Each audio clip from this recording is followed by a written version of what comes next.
Welcome back to the Mr. Verzace Podcast. I'm your host, Mr. Verzace himself, Rick Reno, and joining me today are two of the biggest names in the welterweight division, WBA world champion Rolly Romero, and the takeover himself, former two-division world champion Teofimo Lopez. These two guys will collide on August the 22nd at the T-Mobile Arena in Las Vegas, Nevada, live and exclusive on DAZN and Prime Video.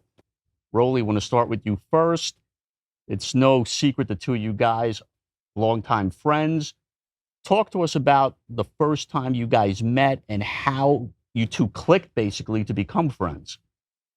We met on May 23rd of 2015, and he was warming up for a fight. I was warming up for a fight, and I just started mad dogging him because I like to mad dog people. No, and it's crazy, you know. So before I didn't have my glasses. I used to wear glasses, right? Because I didn't do I did PRK or I did LASIK, right? So I'd be like mad dogging people. So everybody call me like Clark Kent because I take off my glasses. I'd be like, oh, mad all the time, you know, squinting. So it's like I'm mad dogging him, and yeah, that's where I met him in Colorado.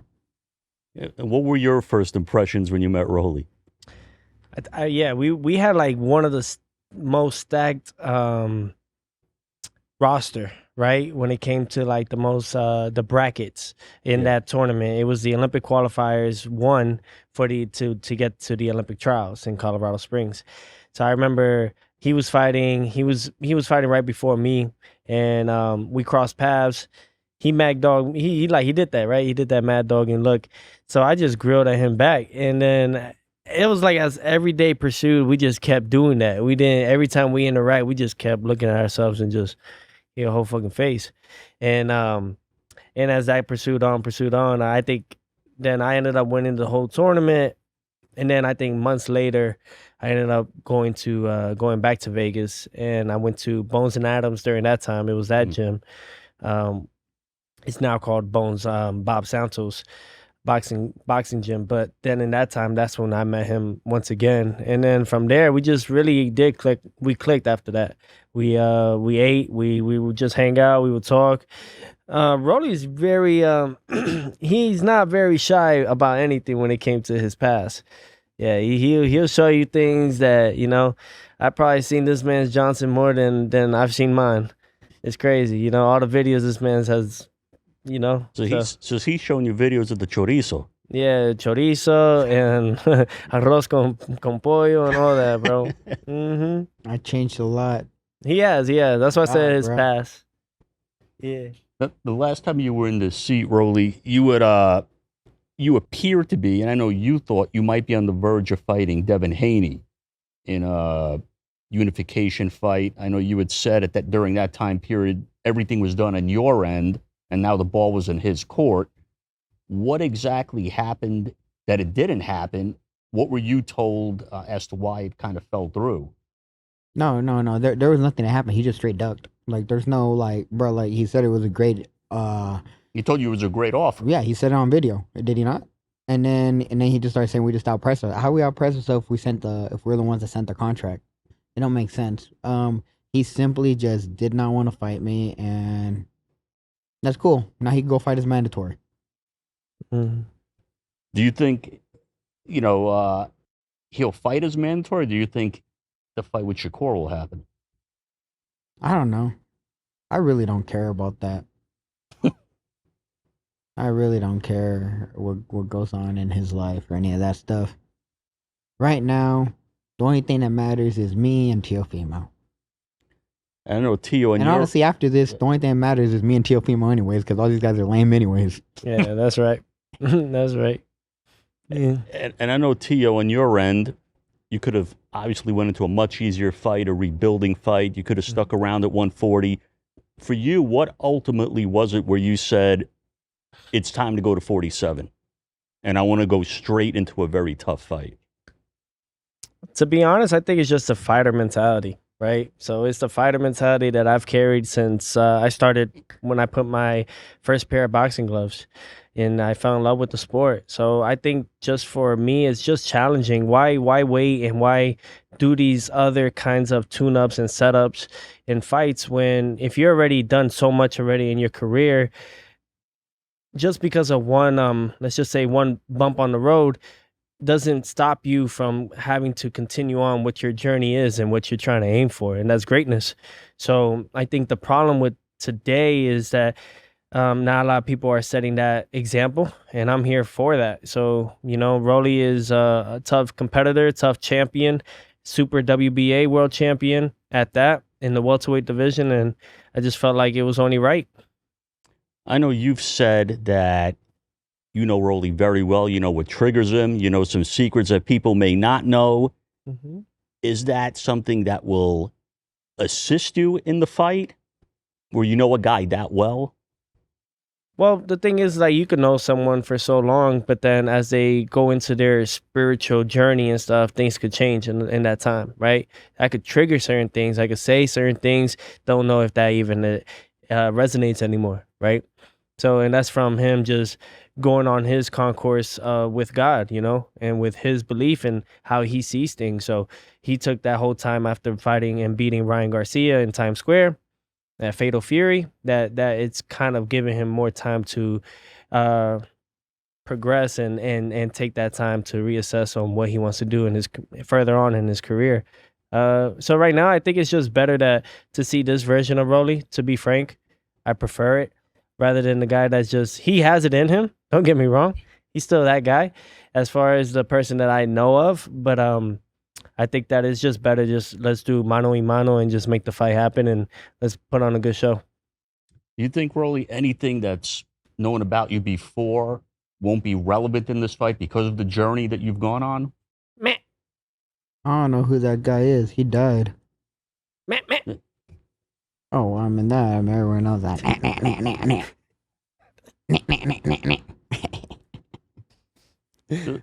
In your view, it's a brand new Rolly, but like he said, could he bring the old Rolly back out of you? Is there things Nah, he could he say that died. could bring that old Rolly back? Nah, that old Rolly died. And he's been dead for quite a while now. What changed? I heard God's voice. When? Well, the first time, July 31st of 2017, but right before I fought Ryan, I heard it again on May 2nd. Literally moments before I walked out of the ring. I walked into that car. And I believe you. I could never, after that moment, I could never stop hearing his voice. So everything that I wanted to go do, like even if I wanted to go do it, it's hard to, because I know at first, first time it's like, well, I didn't hear his voice again for 8 years. So it's like, okay, well, I did this, I did that, I did all this stuff, right? And it's like, well, if I was doing so wrong, then I'd get spoken to again. And then after that, I just could never stop hearing it. And then it's wild because everything he told me, every single time became true exactly how he said. And it's like, there's no way. It's like I'd have to win the lottery so many times for it to come, for everything that he said to come true. So at that moment, as like I say, I started, and I forced myself to read, I forced myself to grow closer to God, but that wasn't the secret. The secret was just loving him with all your heart and realizing you need him more than you need oxygen. Because without him, we are all dead. And the only way that we are reborn is through him. And that's the truth. That's what happened to me. Tio, Rolly's referred to you before as like his little brother. And I know some people view that as endearment, and some people view that as, I'm up here and you're my little brother. Well, I'm old, bro. What you mean? You don't look old. I'm old. I'm a grandpa now. Oh, you really a grandpa? Yeah. Looking for him, he got to be his father before I did. Yeah, no, it's okay. I get it. That's how it is. I mean, he's the champ too, so if that's how he looks. But I think Rolly's always had that sense of like big brotherly love. I don't think he only had, what, how many siblings you only have one? Well, me and Angelica. You and Angelica, yeah. But I know things have, as siblings happen at times. But overall, man, it's cool. Like that's how close we were. You know what I'm saying? So at one particular time, we were just like like what, thick and thieves, or what is it? Thieves as thick as thieves. Yeah, as thick as thieves. There you go. So, and it was great. It was great along that time. So now we're just here, and I think, but we're also, and I don't want people to forget this. We are literally putting up an example of like you could be as friends and as close as possible when it comes to fighting. Though this is what we do. This is what we're aiming for. I think Rolly's not just trying to just be one champion, 3 different divisions, obviously if he would have stopped at the first one, so he's aiming for more as well. And I think that we just had to cross paths in that point. But I think this is a good example for everybody coming up into the ranks. You fight your friends, but at the end of the day, it's for what you love, right? I got to find out I really am better than him. Sparring can only do so much. But now when we fight, that's really what's going to show the levels and everything of that nature. Plus, he just had a great win over Ryan Garcia. This could potentially, right here, just me and him fighting, potentially strike for a fight that's happening September 12th, between Conor Benn and Ryan Garcia, or for other unification fights. You think, really speaking of past sparring sessions, does that play anything to you as a benefit where you're a little familiar with his style as opposed to a guy you're facing where you're coming in a little cold because you've never been in the ring with him? Sparring is sparring, man, and that was so long ago, man. So things change, bro. He's a much better fighter, and I'm a much better fighter.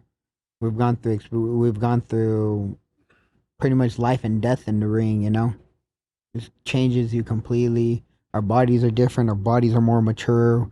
Some of the things that we used to do in the past we can't do, and some things that we could never do we can do now. Two completely different fighters. You can't even compare them. Did you ever think that the two of you would one day face each other in the ring? Because you're not that far apart in weight, even when you were in different divisions. Did you think, like, at one point, because sometimes fighters, they become friendly, but not too friendly because they kind of foresee, I may have to fight this guy one day. We'd always joke around, $100 million, 40 Lamborghinis and all that stuff, right? So, yeah, I mean, shoot. We're supposed to fight in the amateurs, so. Mm-hmm. What happened that it didn't happen? I ended up losing, and he ended up winning, and he ended up going to the Olympic trials. Yeah. So I think that all those things, it's interesting how things work, right? It's like, I always feel like I'm living my life backwards. And it's like things that I did in the amateurs is now coming in the pros, and it's reversed. So now we're at this point where it basically be 2015, and it's just me and Rolly now fighting. But we're living in 2026. Like, similar to what I asked Rolly, did you think when you guys were friendly all these years that at some point down the line we may have to get in the ring? To be real though, like once we got to the point of connecting, I could see why fighters don't, right? Because then there might be a little stagnant energy when it comes to it after if that was to come across. But shoot, I look at this like Rocky and Apollo Creed. Shoot, they became the best of friends, and they fought each other twice, and they sparred multiple times. So if I gotta kick his ass and then he gotta take it out somewhere else, then we're gonna do that. That's just what it is. I mean, like, this is what we grew up. I got motivated watching Rocky as a little kid. So heck yeah, man. Who's Apollo Creed? I mean, you got more black in you. Want to hear a fun fact? I never watched any of the Rocky movies. Really? No. Never watched any of the Creed movies either. All right, do your homework, man. I promise you're going to be more motivated. More than you are now. Yeah, film study on Rocky, right? Heck yeah. Pop, pop, pop. like inhuman fights where you try to figure out how's one of those guys still alive after the rounds are over. Yeah, But yeah. No. That's the best part. Is like, bro, like everyone's like, "Oh, boxing's dangerous." Boxing isn't dangerous. Boxing's the safest sport ever. Oh, like after watching Rocky, you think boxing's dangerous, right? But like before that, like boxing's the safest sport ever. In what way? It's safe, bro. Yeah. Yeah. We're gonna do this. Okay, we're gonna do this again. I love it. Love it.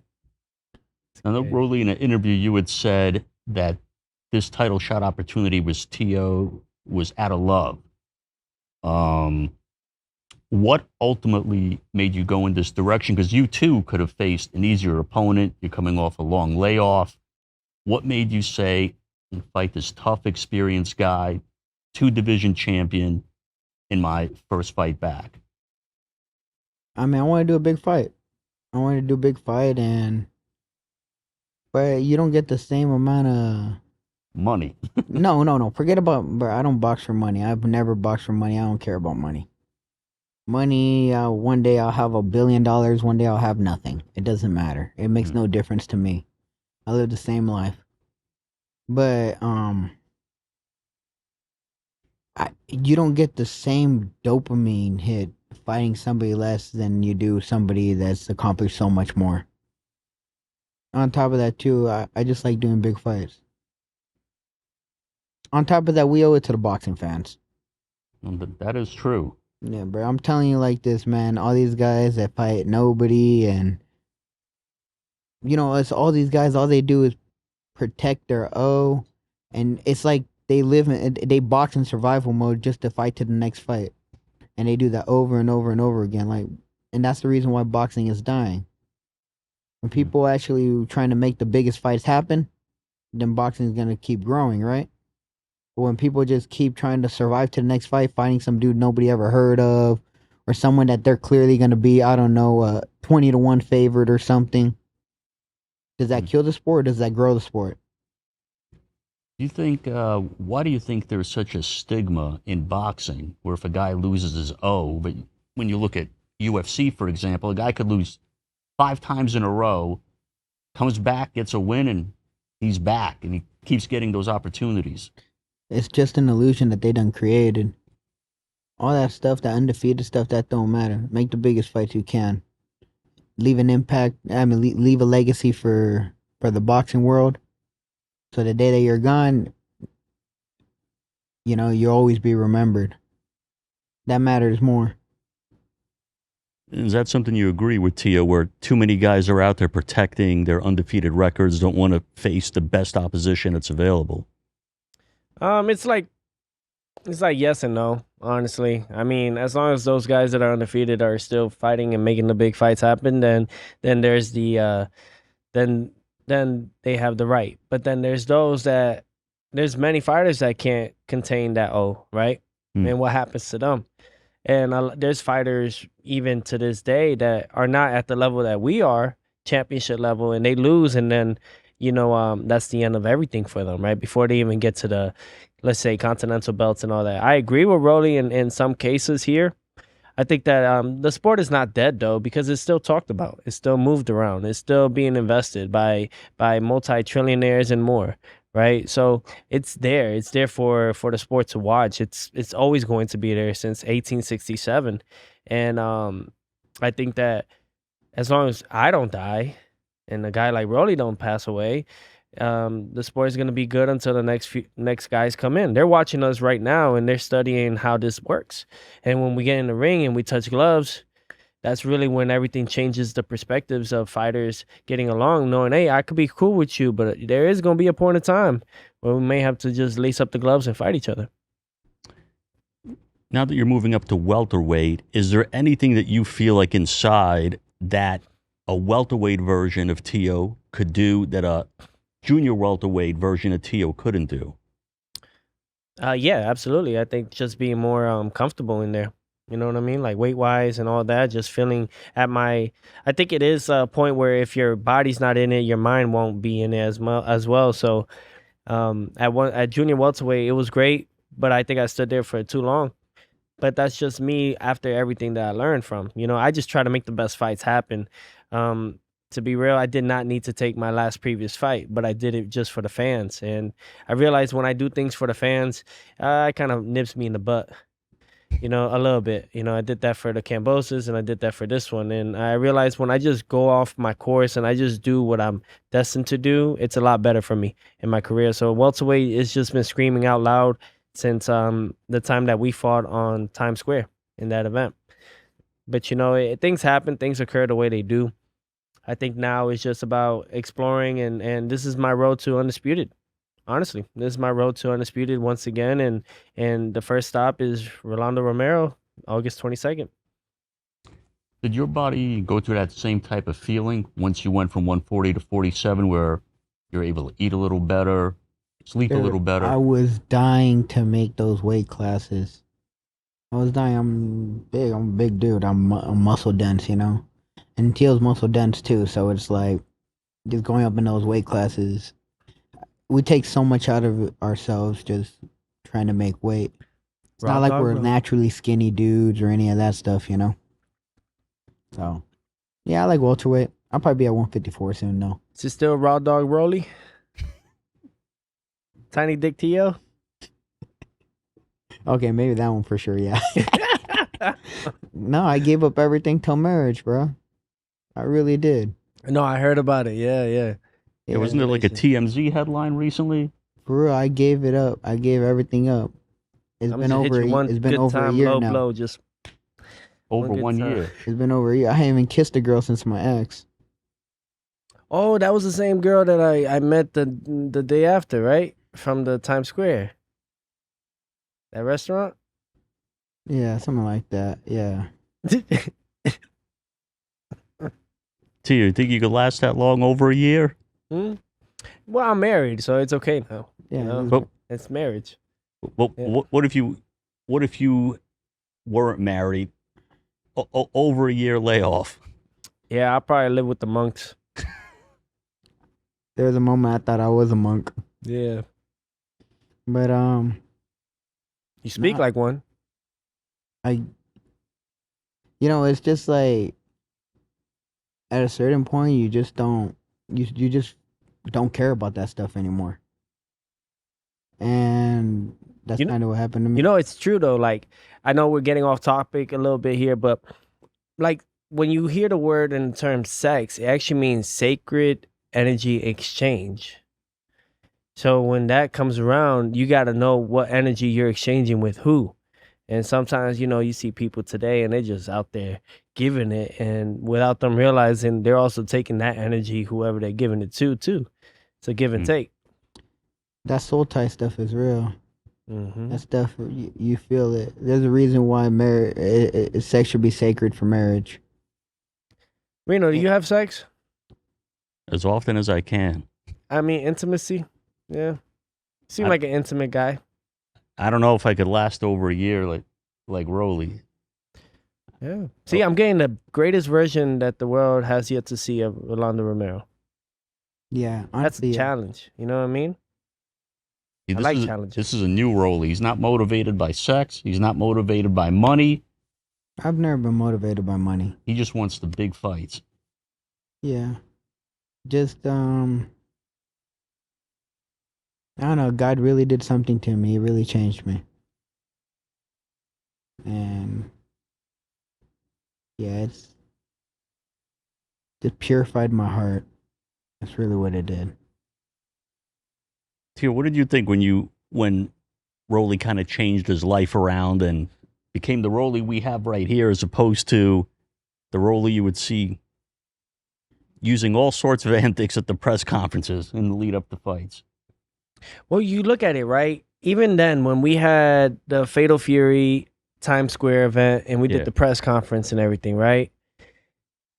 I was tripped out because everybody seemed so calm. And I was like, what's going on here? So I think it's been maybe also maturity along his side, right? I think that it's all been resonating to him to get to this point where now he's kind of pretty much in a path that God has him laid on here, right? So he's more chill and everything. And I could say that I've experienced similarities of what Rolly has. However, I tend to try to still live my, and this is not off him, right? He's his own entity, his own soul, his own body. For myself, though, I registered like, well, God put this world here as our playground. So I'm still going to have fun at the same time. Still going to do me, have my fun. And that fun doesn't mean going out and doing all the things that are tempting or temptation, right?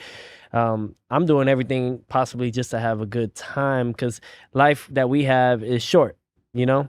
but if you live it right, you could extend it a little longer. So, Do you think, Rolly, in boxing, it's a little bit of a balancing act? Your devotion to God, but you also have to be a showman a little bit in boxing, as far as like selling fights, getting the people excited. Like Tio's a showman. Well, He's like one of those guys. It's like you never know what's going to happen at a media event when Tio arrives. bro, I just seen a stack of money over here. Hold up. there's a stack of money.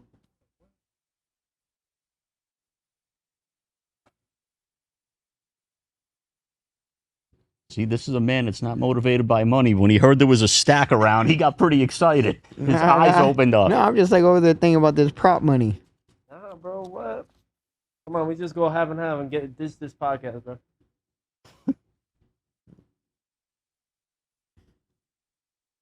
All right, so I brought Connect 4. I brought a Connect 4. You brought a Connect 4. Yeah, I got my game here. Got my game here. I'll bet you this much amount of money. We're gonna place a bet. Have you played each other? Oh yeah. Unfortunately. Who's better? Unfortunately, countless times. You know that he hustled Devin Haney in this game? In Connect 4. Devin Haney was crying you over need 50 something bucks. funny, right? So Crawford calls me right one day, out of nowhere. Just calls me like, "Hey man, I got somebody you can beat on." He's saying he keep beating people, and then like he's like, "I could beat you in Connect." I got somebody that could beat you in Connect Four. Talking about me, and he was talking about Shakur. So saying that I'd beat Shakur, but it was crazy. So Shakur, like, so, you know, we play right, bro. I'll whoop Shakur. I'm like, I'm gonna beat you in this exact spot at the very end. And he's like, bro, I beat him right there. I played him again, beat him again, played him again, beat him. He sent me another game. I ain't reply. I was like, yeah, kind of let him just sit there with the losses, you know? Yeah, no, that game's easy. You know, it's easy. All you gotta do is get 4 in a row. So you hustled Devin for $50, and he was mad over the $50. Yeah, he was pissed off over $50. He really was. What happened to the $100 million deal I keep hearing? The heck, man. Oh, bro. So $100 million 15 fight deal, final fight of the contract to get the last 85 million of it. Yeah. Right? Got to fight Anthony Joshua and knock him out cold. now, are you talking about like the rumors of Devin's deal? 15 fight deal. Rolly, you referring to like the rumors that are circulating about I Devin? want to let you guys know this is the first fight of my $100 million deal. I just signed an exclusive deal with PBC and DAZN. $100 million. What, are you two going to get it on? Red or yellow? Yellow. I know he always go for it. Let's play. Mic is on. Should we move we can't move the baby boy right here. We can move him up. Yeah, move him up.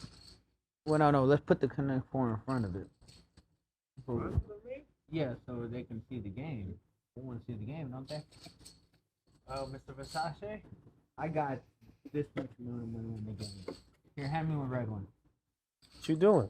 Just hand me a red one. Why? Just hand me a red one. Oh, because that's my ticket right there? No.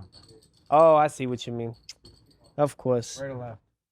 Right or left. Look, you see this? This is a hustling move right here. Right. I'm going to go, oh yeah, right. You go first. Yeah, baby. You go Yeah, first. this is my money. This is my moolah. You want to make it forward? Yeah, 'Cause make it forward. the way it's Yeah, on- like this, easy. Yeah. See it like Easy this. peasy. All right, now. Yeah. Go. Kill's been practicing.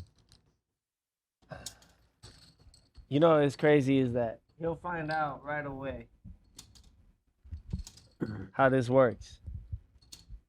See, I already messed up.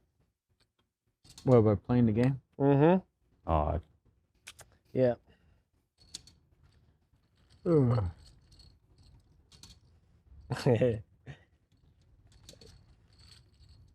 No, I'm just kidding.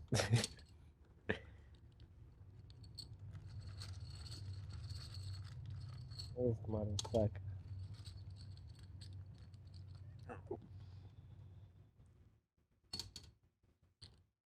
You just had to do it, huh?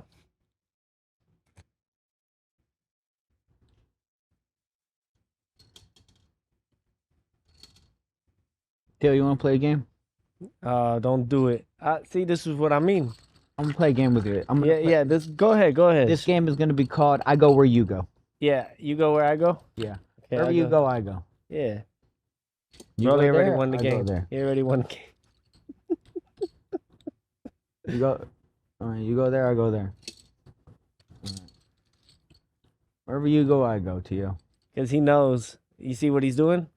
The moment I go here, that's his 4. The moment I go right here, that's his 4. You go there, I go there. Mm-hmm. Yep. It don't matter where I go. Yeah. There you go. Win. GG's.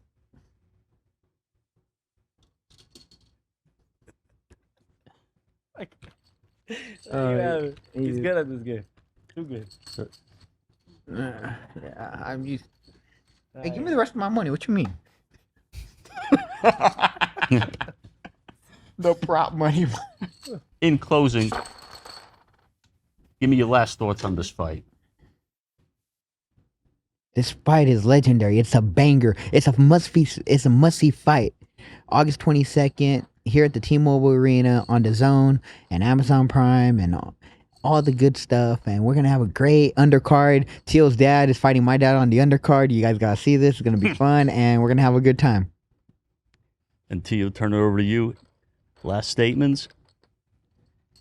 Oh, it's on, man. I just got my butt handed to on Connect 4 with Rolly, man. So. It's gonna be Connect 40 old chin next time. Oh, yeah. Sign up for KOs, huh? All right, now. I like it. See? We get him out of his character. Good. All right, for everybody, man. August 22nd, there you have it. Mr. Verzace Podcast with the Super WBA Welterweight World Championship. Rolando Romero, Rolly, Rolex, Rolly. We're going to put him on. And we're going to take it out. Let's go. No pause. It's the takeover. No pause? Why no pause? Because we're going to take it out. Okay. Yeah. You heard it from these two guys. It's been a wild show. And until next time.